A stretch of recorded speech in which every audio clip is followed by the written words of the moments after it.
Ladies and gentlemen, the President of the United States.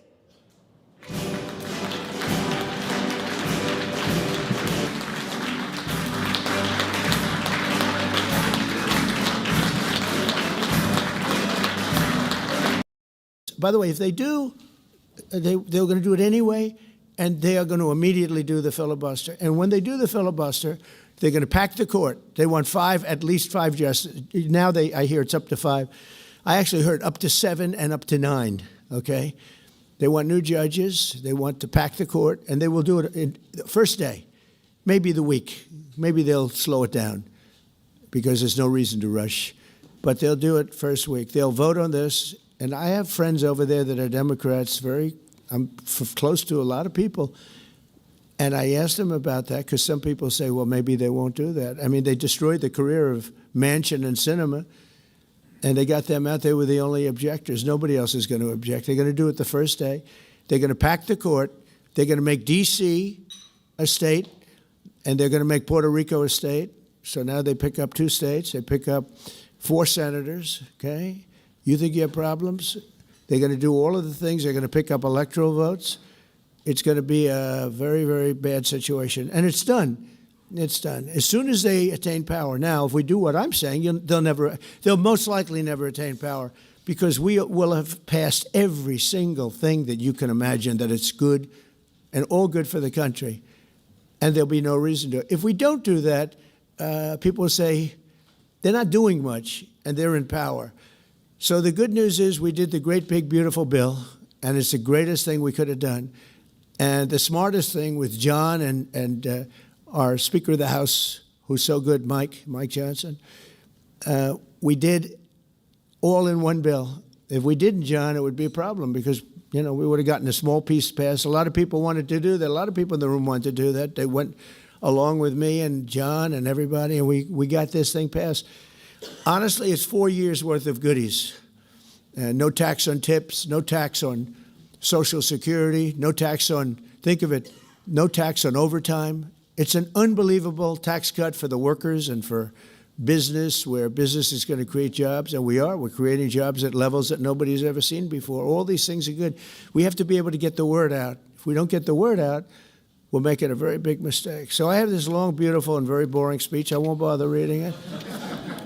But because we can just start talking, and I think it's very important. We have to get the country open, and the way we're going to do it this afternoon is to terminate the filibuster. And it's possible you're not going to do that, and I'm going to go by your wishes. You're very smart people.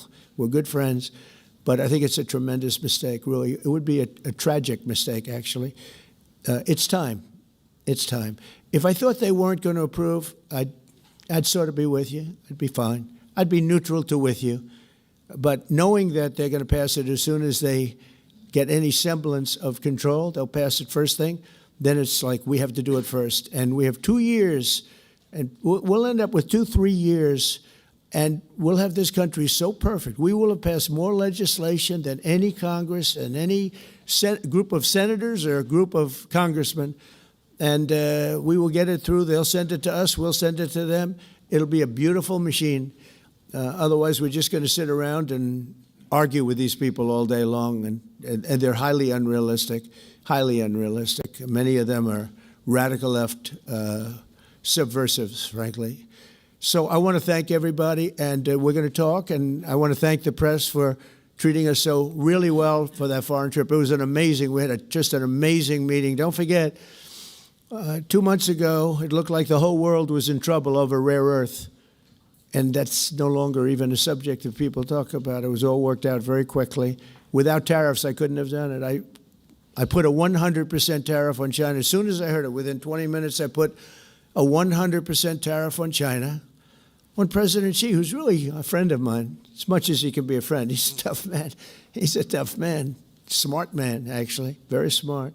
The press doesn't like it when I call him very smart. They think I'm not supposed to call him smart. But he leads 1.4 billion people, without question. In fact, during the meeting, we were there. A couple of you were there, and some of you saw it. So he's here, and he's got about 6 people on each side. And every one of those people was standing like this. They were at attention. And I made a comment to one of them, and it got no response. I said, are you going to answer me? I got no response.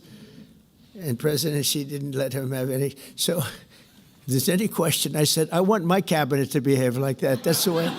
I'm demanding that I want them sitting up like that, Tim, just nice and straight. I never saw posture like that. I've never seen men so scared in their lives. They have the equivalent of a vice president. He was. I said, are you going to answer my question? And he's like, he doesn't move. I said, what's wrong with this guy? I will answer all questions. Why don't you behave like that? JD doesn't behave like that. JD buds into conversations. I want to have that for at least a couple of days, okay, JD? We'll keep you long term, but a couple of days of that would be very, very nice. Okay, I want to thank you, and we'll talk a little bit. And I see they set me up with a podium. I thought I'd just be sitting, but it's probably easier. I want to thank you all very much. Thank you to the press, and you can go, and we'll speak to you later. Thank you. I'm going to Miami to make a speech today at a big group, and we have a nice big crowd, and we'll see you there. A lot of you are traveling down with me. Thank you very much.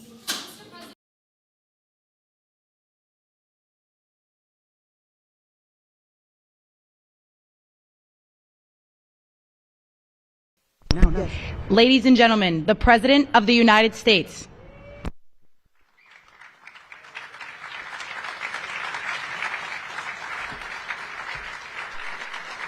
Hello, everybody. Thank you very much. Thank you. What a friendly group this is. No Democrats are here, right? Well, I want to thank everybody. This has been a labor of love. You know, we took over a building that was not properly taken care of. It just wasn't. It's a very special building, and we are taking care of it. This was grass, and when you have a news conference, and this was going on for many years, but everybody would just sink into the mud. It was extremely luxurious grass, especially when it was raining, because you'd go down about 5 inches into the mud. And when we had a press conference here, all the press standing back there, they'd be cursing me. The women would be lifting up their shoes, saying, "You've destroyed my shoes. This is terrible." So we got a stone that's the exact same stone and color as the White House itself, because we wanted the friendly feeling of that light color. And it reflects the sun, and it keeps you cool even in the summer. And we've had press conferences. We finished it about a month ago. This is, as you see over here, the Presidential Walk of Fame. And we had this long wall with half windows because that used to be a swimming pool on the other side of the wall. That was the swimming pool where Jackie would say, "I hear women inside." Are women inside? Quite a famous, I'm not saying anything, this was a part of a movie. And the Secret Service said, "No, ma'am, there's no women inside, ma'am. I'm sorry, ma'am, you're going to have to move along. But I hear women inside." "No, ma'am, you'll have to move along, ma'am." So that was the famous swimming pool. Now it's even worse. It's for the media. They covered the pool up. And now it's for the media. And I think we have a small representative group. I don't think they allowed the rest of them. I can't believe it. What happened? They're all on the other side of the wall. Can you believe it? Because this is supposed to be sort of a private event. And there is no such thing in politics as a private event. Lindsey, you learned that a long time ago, right? The great Lindsey Graham. Doing fantastic. You're up 34 points, Lindsey. That's not bad, I'll tell you. It's not bad. So we did the Presidential Walk of Fame from the great George Washington all the way to, well, I think we have to rate him above me. So less than great, less than George. Somebody went up there, they say, "You're the third best president in the United States." This was on television, third best. And they said, "Who are the first two?" "George Washington and Abraham Lincoln." And I got extremely angry at this man. You know, you can't. It's going to be tough to beat, Mr. Senator. It's going to be, John. It's going to be very tough to beat Washington and Lincoln, but we're going to give it a try, right? Hey, they didn't put out 8 wars, 9 coming. All right, we put out 8 wars, and the 9th is coming. Believe it or not.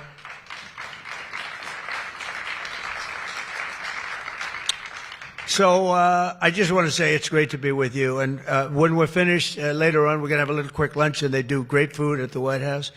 And this is used sometimes for evening, where we've had some incredible people for the evening, and some of the big foreign leaders have been coming. And most excitingly, on the other side, you see the fence. And the wall, we're building a world-class ballroom. You know, for 150 years, they've wanted a ballroom here. We don't have a ballroom. We have a little cocktail area, but we don't have a ballroom. The East Room, it's called, is a very small cocktail area. It holds about 88 people if it's tight. And I said, if I do this again, I'm going to get a ballroom built, and we're putting up our own money with the government is paying for nothing. You probably hear the beautiful sound of construction to the back. You hear that sound? Oh, that's music to my ears. I love that sound. Other people don't like it. I love it, Josh. I think when I hear that sound, it reminds me of money. In this case, it reminds me of lack of money because I'm paying for it, so it's the opposite.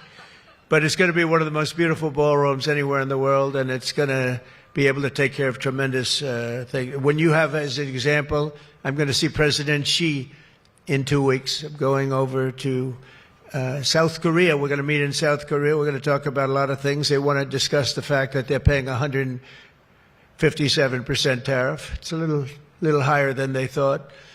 And we're doing very well. I think we're going to do well in that negotiation. We've done well, as you know, with Japan, with South Korea, with Europe. The European nations got together. We made a deal. And it was all based without the tariffs. You could have never made the deal. I'll tell you what, tariffs equal national security. Remember that. Tariffs equal national security. You got to remember that. And they also equal wealth for our nation because we've taken in hundreds of billions of dollars in a very friendly manner, given to us by nations that used to take it from us.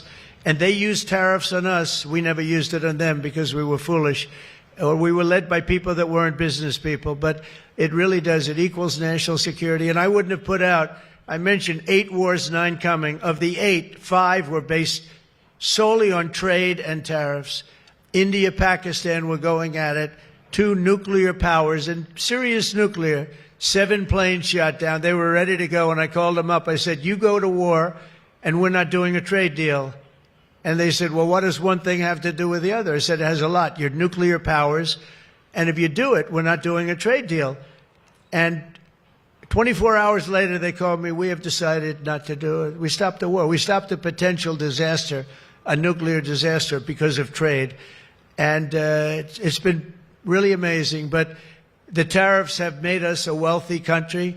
They've given us tremendous defense. They've given us things that we can do for other countries, very positive.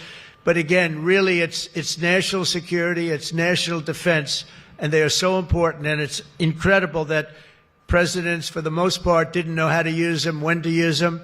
If you go back, you'll see some of the presidents that were the most successful were believers in tariffs. And I even see foreign countries now that we are doing very well with taking ads. Don't go with tariffs. They're taking ads. I saw an ad last night from Canada. If I was Canada, I'd take that same ad also. But they're actually on television taking ads. But I do believe that everybody's too smart for that. We have a very, very big and important case coming up. We should win the case based on the legal merit. We should also win the case based on all of the things I just said. But we're a wealthy country again. Last week, as you know, they found $31 billion. They came to see me. Sir, we found $31 billion. They said, we don't know why. I said, was this a good find or a bad find? It was a good find. It was a plus 31. We're used to finding negative 31s, right, for the last 30 years. I said, check the tariff shelf. Well, those tariffs haven't kicked in. Yes, they did. They kicked in 2 months ago. Check it. He comes back 2 hours later. Sir, you were right. We have an additional $31 billion, billion, not million, Lindsay, billion, that we just found from tariffs. They kicked in earlier than we thought. You were right. We're a wealthy nation again, and we're a nation that can be secure. We're a nation that can start paying down our debt. And with tariffs, we're the wealthiest nation ever in the history of the world. Without them, we've got to slog. We've got to slog. But remember this, other nations, including China, Japan, European nations, they used tariffs against us for many years. That's why we owe $37 trillion. That's why. But they used tariffs very successfully against us, and we had presidents that never fought it. But now you have a president that does fight it. So I just want to welcome you to the incredible rose garden. It's just an incredible place. It was done. We did it, brought it back to health. It was in very bad shape, actually, and we brought it back to health.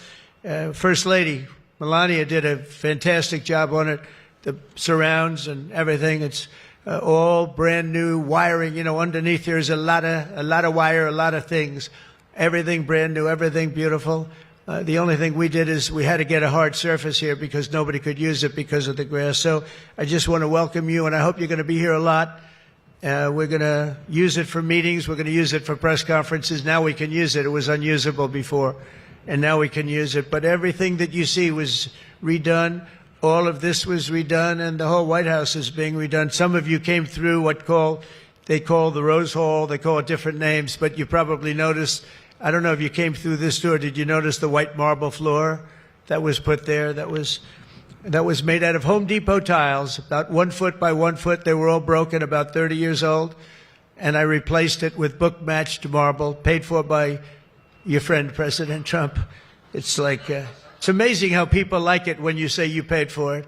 When I say I paid for it, they say, oh, I love it. But they did a beautiful job. They're great talents. They're very talented marble people I have. And they replaced it with beautiful Paradiso marble and statuary marble. And it's really, really beautiful. I want to thank the outstanding leadership team. And you really do have that. Majority Leader John Thune, who's been my friend. He really has done an amazing job. Thank you, John. Thank you.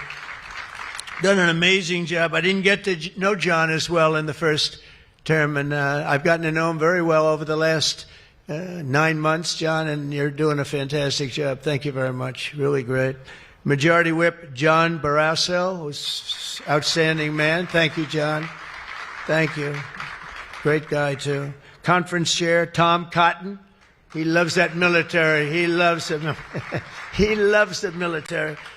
Policy Committee Chair Shelley Moore Capito. Shelley, thank you very much, Shelley. Vice Chair James Lankford. Very good. James, thank you. And you know, we have everybody but one person here.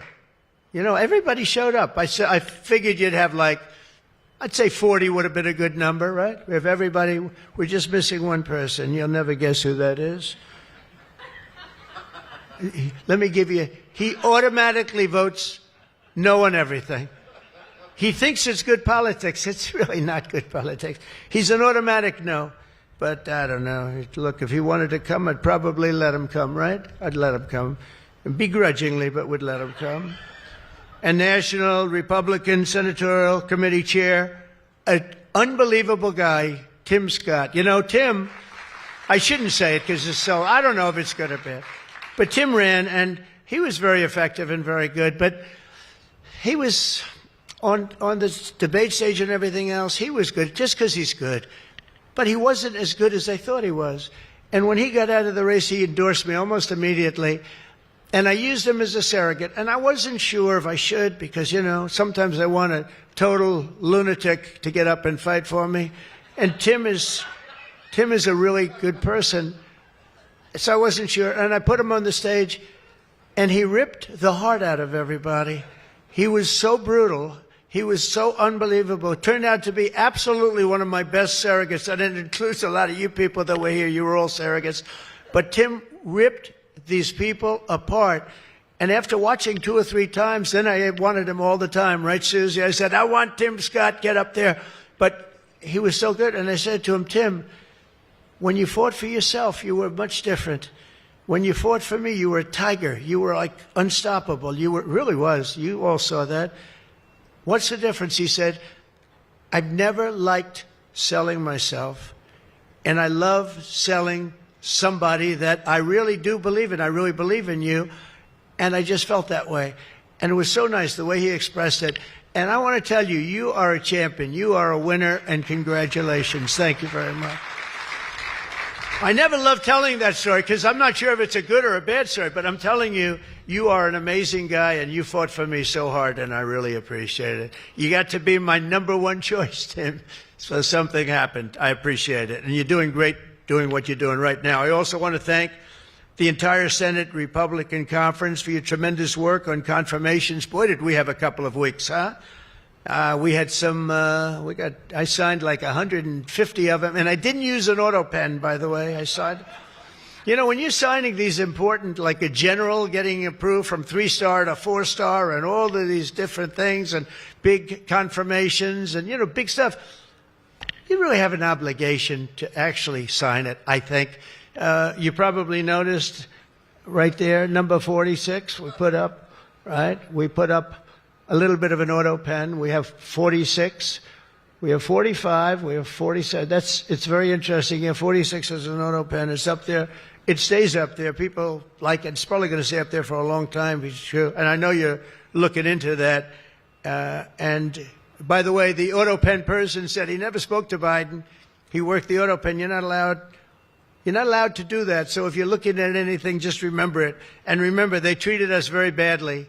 They treated us very, very badly. So I think you're allowed to just report the truth, including the confirming of my cabinet much faster than first time. I mean, we went so fast, and I give John Thune and all of you credit for that. It was amazing. All of a sudden, I was calling John, I've got to get him approved. Come on, John, because I was getting like one every 2 weeks.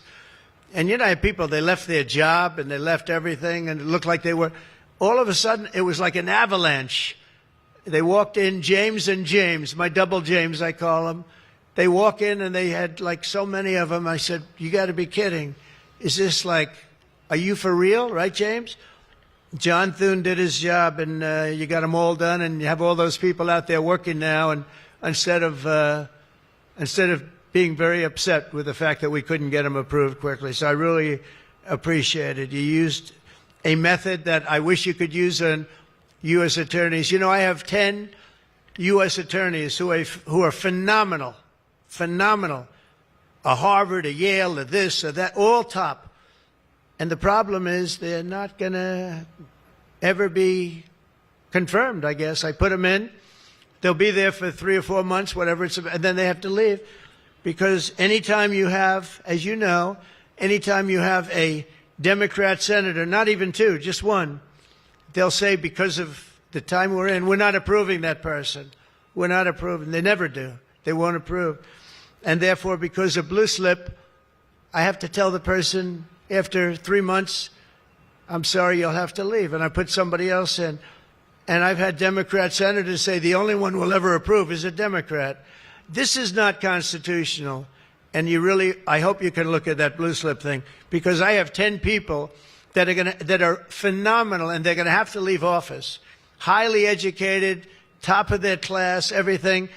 And they're going to have a mark on their career that they were a U.S. attorney for 3 months or 4 months, and then they had to leave. And that's so unfair. It's unfair to the public, because the public voted for me in a landslide, and I'm supposed to be picking the U.S. attorneys. And this goes for judges also. But actually more so even for the U.S. attorney with the blue slip. So I have these phenomenal people, many of them young, but truly fantastic people. And they're wondering what's going to happen in another 3, 4, 5 weeks. They're going to have to leave office. I think it's a shame, and I hope you can do something about it, because I'd like to tell those people, we put you there, and you're not going to have on your resume for the rest of your life, you were there for 4 weeks or 6 weeks, and you left like you got canned. So I hope you look at that. Very important. And after your pivotal changes to the Senate rules last month, as a result, this is what you did, the unprecedented obstruction by the Democrats. We've confirmed more than 175 public servants, people that are phenomenal, to keep posts. And that's just been over the last couple of weeks. It's an unbelievable thing what you've done, John, all of you together. So working closely with me and House majority, the Republican Senate also gave us the largest working class tax cut in American history. And you passed the Laken Riley Act to throw illegal alien criminals out of our country. You passed the Genius Act and the Take It Down Act with the support of our wonderful First Lady. By the way, she got actual support from the other side. It was bipartisan. I think Rand didn't vote for it again, but I think it was only Rand. You had bipartisan support other than maybe Rand. But another one I'm going to ask you to vote for, and it's in the House now, and I hear it's doing well in the House, James. It's Kate's Law. A young lady named Kate Steinle, I remember it so well, probably 8 or 10 years ago now in San Francisco. She was holding hands with her father on the San Francisco pier, looking out into the water. This beautiful, everything was beautiful, but the person wasn't beautiful that did this. And this was an illegal alien that came into our country 5 times, was thrown out 4 or 5 times, I don't even know, but a lot, and came back and shot her through the head. And she went down and she looked at her father, Daddy, Daddy, something happened, and she immediately passed away in his arm. And, I mean, you can imagine, it was so sad, such a beautiful, beautiful, beautiful person. Father was destroyed, you know, virtually destroyed. And they passed they wanted to pass what they call Kate's Law, and it's now again in Congress, and I hear we're going to get it passed in Congress, and when it gets up to the Senate, I hope you guys can pass it. And basically, very simply, it says that if you're an illegal alien and you come in and you get thrown out, if you come back and get caught, you have to spend 10 years in jail. Very simple. Very simple. If they would have had that, Kate Steinle would be alive today. That was a big event at the time. If you remember, Bill O'Reilly, for those of you that like Bill, I think I like Bill, but he was the one, he devoted his life to that law, trying to get it passed.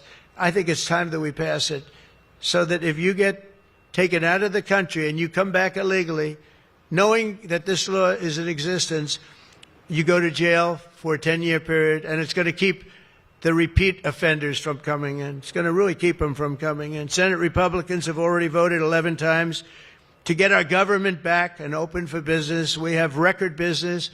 We're going to be, I think, by the time I hit month number 12, I think we're going to have $20 trillion of investment. We're over 17 right now.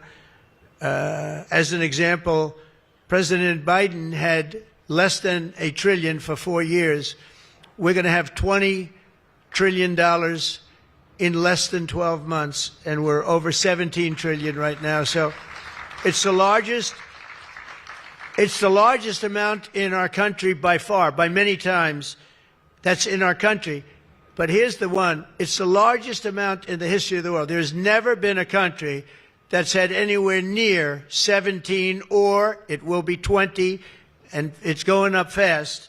A lot of it's because of tariffs, because they're coming in because they don't want to pay tariffs. In other words, they make their product in a certain country, and they used to just send it in here, and there was no charge, absolutely. Now, if they have to pay a 20%, 30%, 50%, 100%, or 2% tariff, they say, well, it's better if I build my plant in the United States. It always amazed me I did this first term. We had the greatest economy in the history of our country in first term.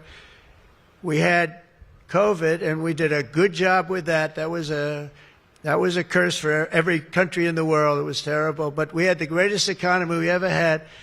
But if you remember, I started the tariffs, but I held it off because it wouldn't have exactly been good at the time to tell France, you know what they were going through, you know what Spain was going through and Italy was going through, that, by the way, we're going to charge you tariffs. But I had started the process. We were going, the country was doing good, and I took in hundreds of billions of dollars from China.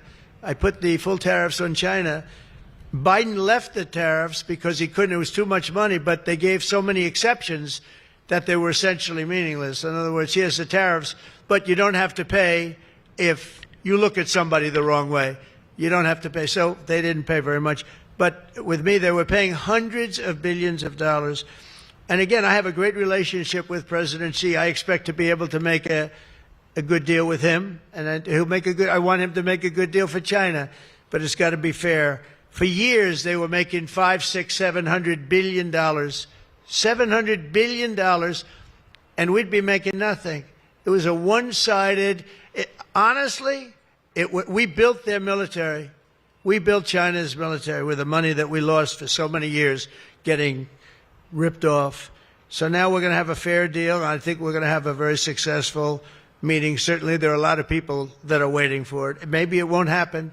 Maybe it won't happen. Things can happen where, for instance, maybe somebody will say, I don't want to meet, it's too nasty. But it's really not nasty, it's just business, and we're going to do a good job representing you people and representing the people of our country. Unfortunately, in a craven and pointless act of partisan spite, Chuck Schumer, who I've known for a long time, and the radical left Democrats are holding the entire federal government hostage to appease the extremists in their party. And they are extreme. I mean, I've never seen anything like it. They're extreme. And you know what? We had a landslide election. We won the popular vote by a lot. We won the swing states, all 7. Remember, they said, oh, if Trump could get 3 swing states, he'd be. And, well, I didn't get 3. I got 7. We got all 7 by a lot, by record numbers.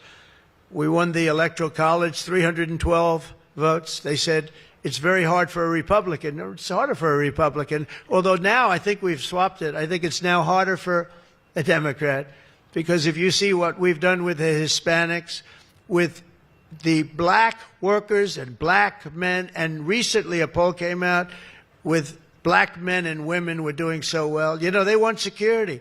They don't want to have their city destroyed.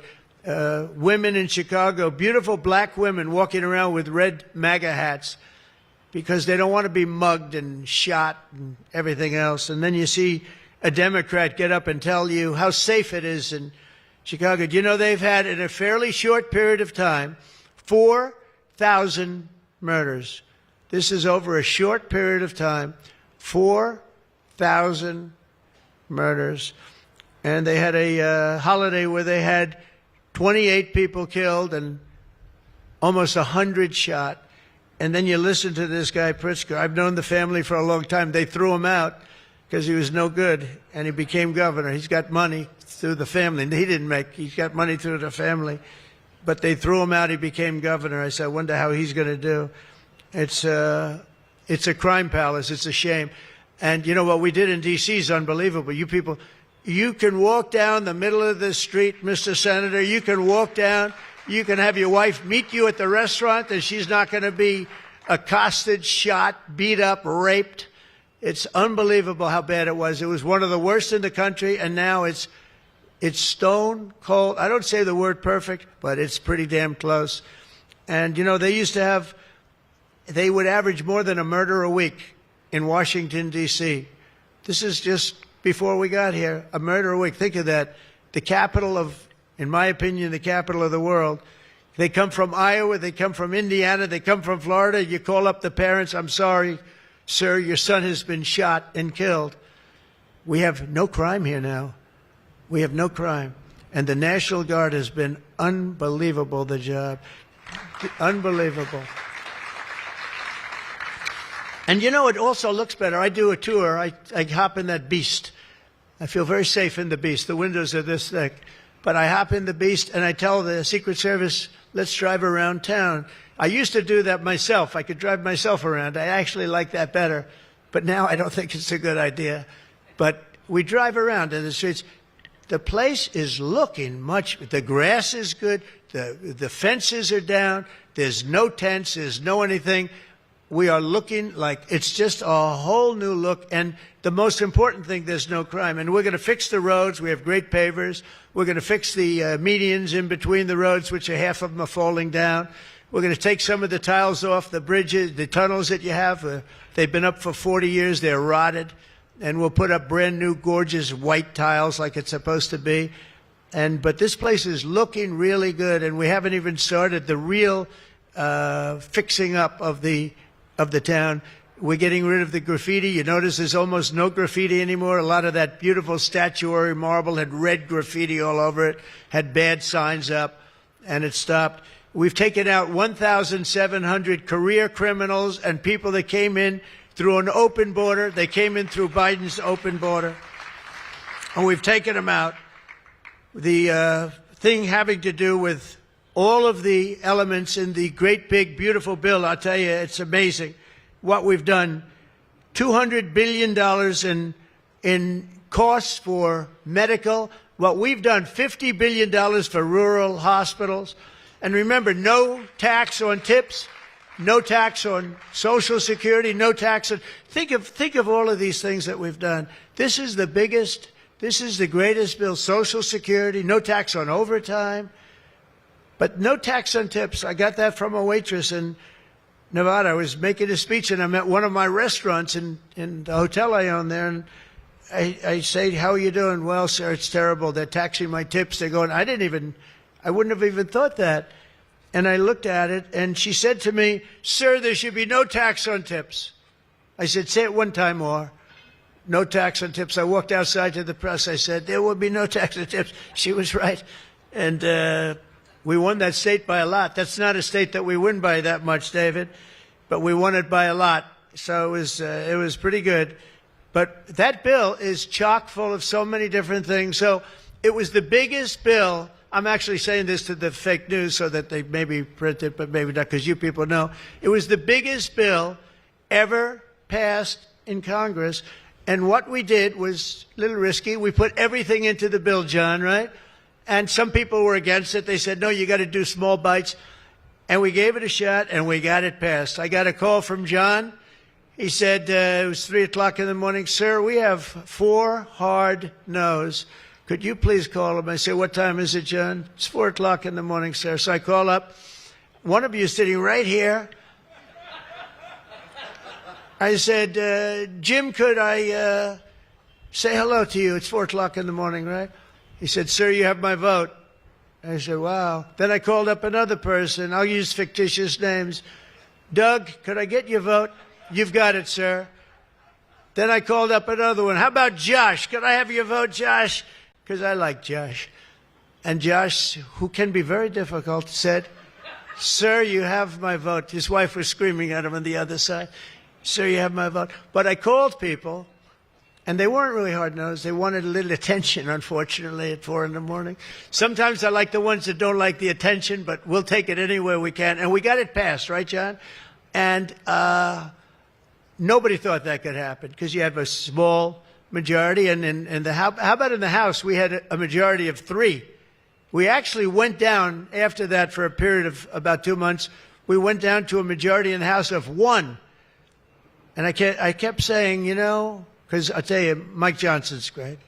The team, these 2 teams, did you ever see 2 people more different? One's tall, one's slightly less tall. We want to be polite. They are very different people, but they're the same in terms of talent. They did the 2 guys, and they get along incredibly well. We all do. We get along great. But we passed a bill. We don't need to pass any more bills. We got everything in that bill. There's nothing else we have to put. We got the largest tax cuts in history. We got the extension of the Trump tax cuts. We got all of these things. And, you know, remember, they lie. They will look at I saw it the other day, they were talking about, I call it the great big beautiful bill, but that's what it is, the great big beautiful, the biggest bill ever passed. And what they say, they make up stories. And I saw they were interviewing a senator, and they said, well, what's wrong with their bill? He didn't know what to say, because there's nothing he could say. It covers everything. He said, death, death. It brings death. Now, if I'm a regular person and I hear that, I say, oh, that's terrible. But it's just the opposite. It brings life. It brings Medicaid, Medicare, Social Security. It secures all those things. And they just are so bad. You know, they said death. It was like death. And there's nothing about death. Theirs is death. Because they're going to lose Medicaid. They're going to lose Social Security. They're going to lose Medicare.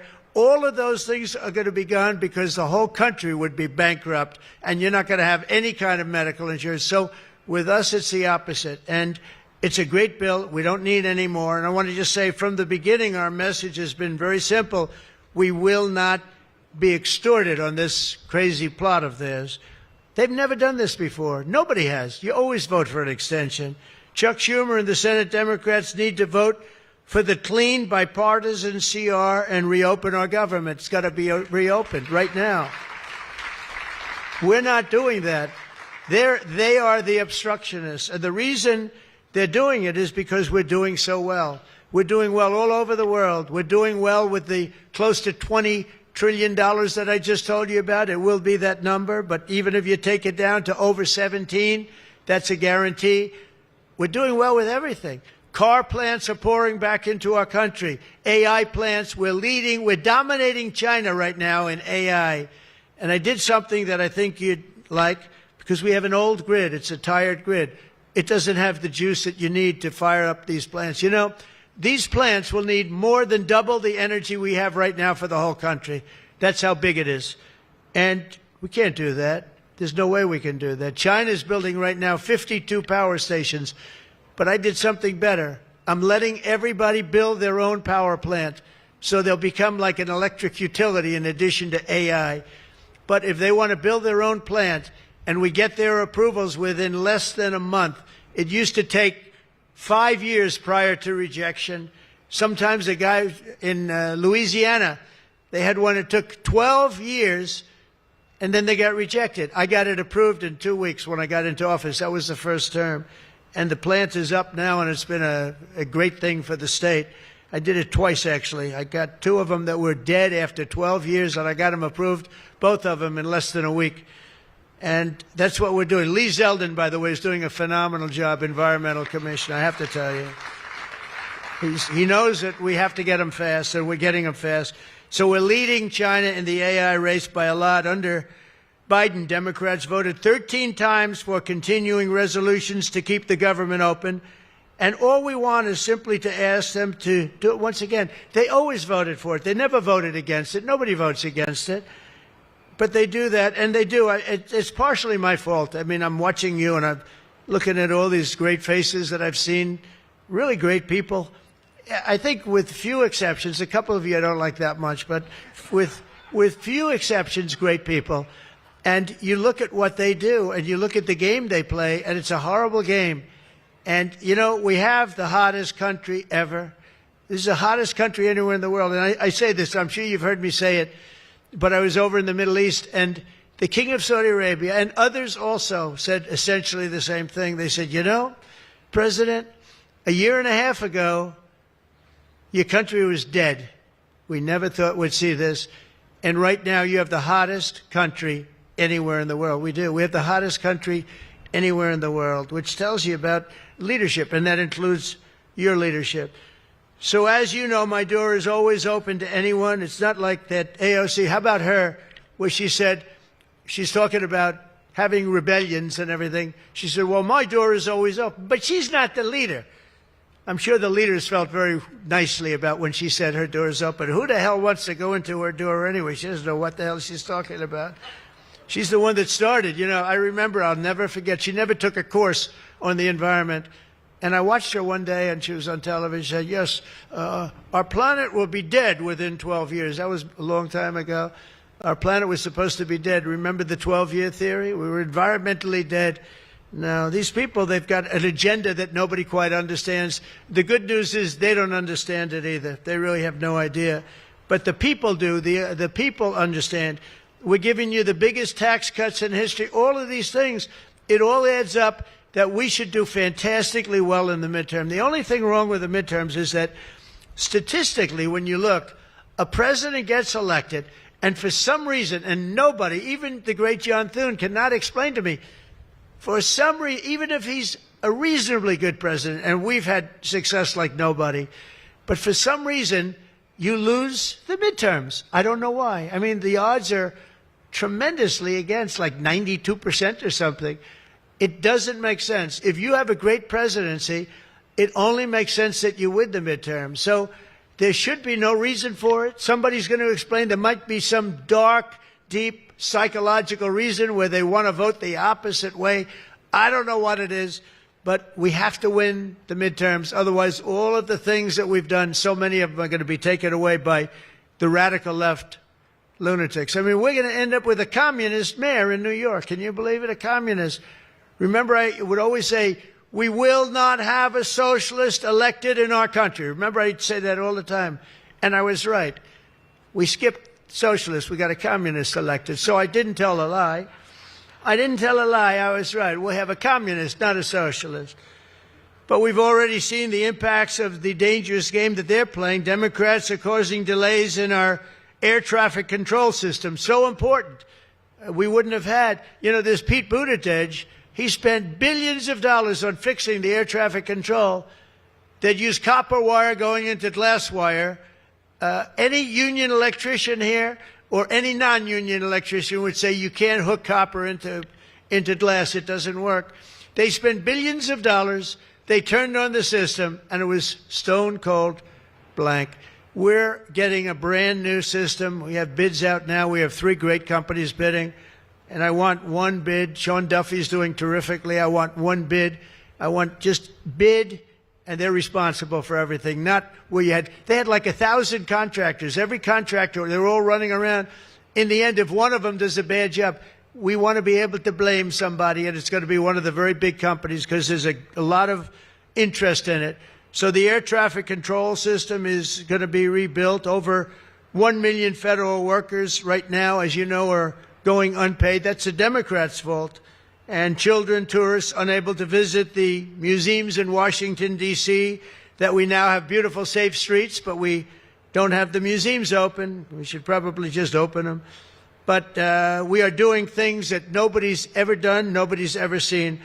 So all of this and the pain that the Democrats have caused during this reckless and completely unnecessary affair, and you could call it the Schumer shutdown or the Democrat shutdown, you can call it whatever you want. And I will say this, that we have Darth Vader. You know Darth Vader, right? Darth Vader is a man who, I think he's sitting right. Is that Darth? Stand up, please, Darth Vader. Stand up. Does everybody know? They call him Darth Vader. I call him a fine man. But he's cutting Democrat priorities, and they're never going to get him back. And they've caused us, and they've really allowed us to do it. And by the way, thank you. You're doing a great job, I have to tell you. So really a great job. Because many of the things that they're cutting, like the New York project, $20 billion we're cutting it, they're not going to get it back. I mean, they're not going to get a lot of things back. They may not get it back. Maybe we'll talk to them about it. But they're losing all the things that they wanted.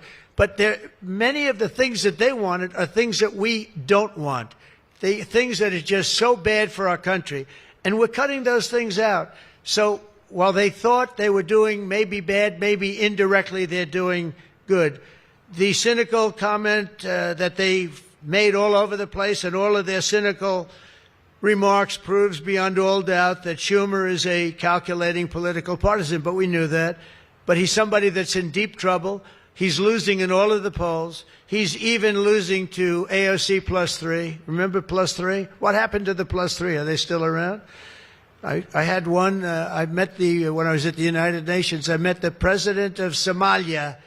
And I said, I have somebody I'd like to give back to you. He said, no, thanks. We don't want her. He didn't want anything to do with her. But today I'm calling on every Senate Democrat to stop the madness, to let our country get back.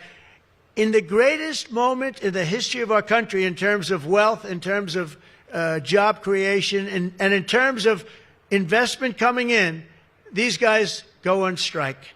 It's really a shame. So I'm asking them to be smart. It's not working. They're getting killed in the polls. The public understands what they're doing. They're doing the wrong thing. And with that, I just want to say welcome to the White House. When we're finished, they do a great job. When they're finished, we're going to all come in. It'll be a little crowded, but that's okay. Into the Oval Office, we'll talk a little bit, couple of minutes. Got some interesting things. And I think I'd like to have, if I could, John come up and say a few words, and we can close it out. And by the way, this is an open mic. It's open to the world. I think they can hear me out on the street. If anybody wants to come up and say after John, say it. We're all friends, and you can speak your heart out. But we've got to get our government open, and the Democrats are trying to keep it closed. Thank you. John, please. Thank you, man. Thank you, sir. Well, Mr. President, thank you for having us.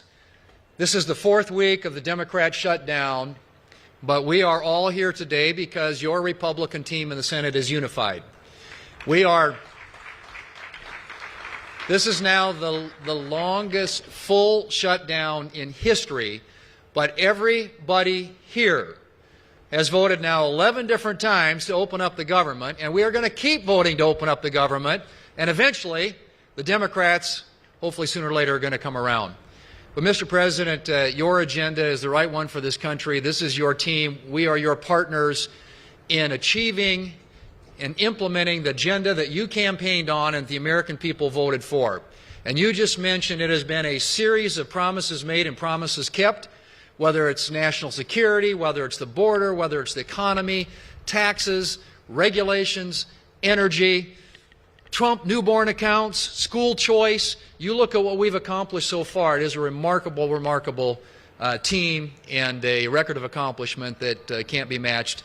And I would argue, at least in my time here, but perhaps in all of history. So thank you for your leadership, and we will continue to be good partners and work with you to get the work done for the American people. And let's hope that the Democrats get wise and starting perhaps even today, vote to reopen the government so we can get back to work for the American people. Mr. President, thank you for having us at your home. You have beautiful homes, and thank you for everything you're doing to make this such a beautiful place. This is America's house. We're delighted to be here. Thank you.